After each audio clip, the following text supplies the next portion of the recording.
मरहबा collection mall, readymade कपड़ों का भरपूर खजाना, jeans pant, T shirt, cargo pant, night pant, बच्चे और बच्चियों के लिए अच्छे खूबसूरत और उम्दा ड्रेस। पता याद रखें, जमुर हाई स्कूल मेन रोड, जैतून हजीन मस्जिद के पास।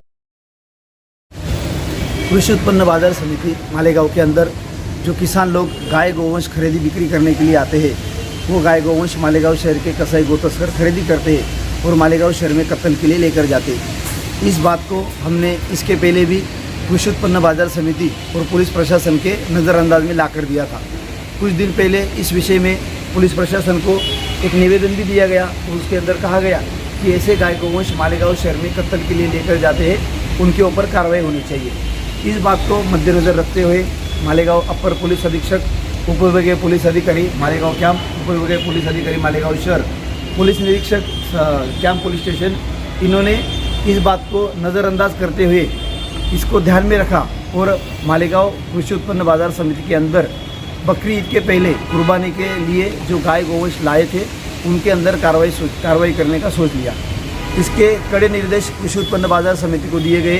कृषि उत्पन्न बाजार समिति के उस निर्देशों का पालन करते हुए प्रशासन के ये ध्यान में आया कि यहाँ से 300 के ऊपर गोवंश मालेगांव शहर में कत्ल के लिए और कुर्बानी के लिए बकरी ईद के मद्देनज़र रखते हुए जा सकते हैं।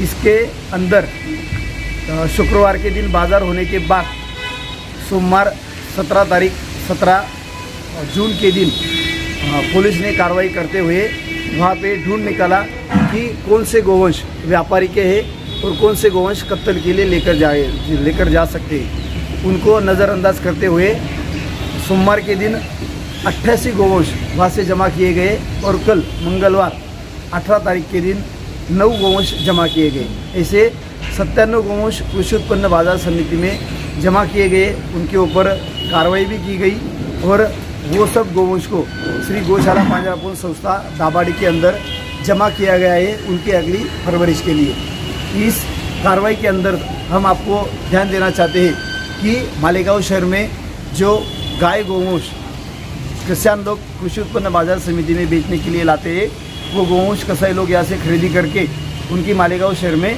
कत्ल के लिए इस्तेमाल किया जाता है। इसके अंदर महाराष्ट्र प्राणी संरक्षण कायदा और जानवरों के जो कोई कायदे सरकार ने बनाए, उन सब कायदों का उल्लंघन होता है और इसके ऊपर ये सब बातें नहीं होनी चाहिए। इसलिए हम कृषि उत्पन्न बाजार समिति से ये बारे में बातचीत करेंगे और अगर इसमें हमारा समाधान नहीं हुआ तो इसके लिए आंदोलन भी किया जाएगा।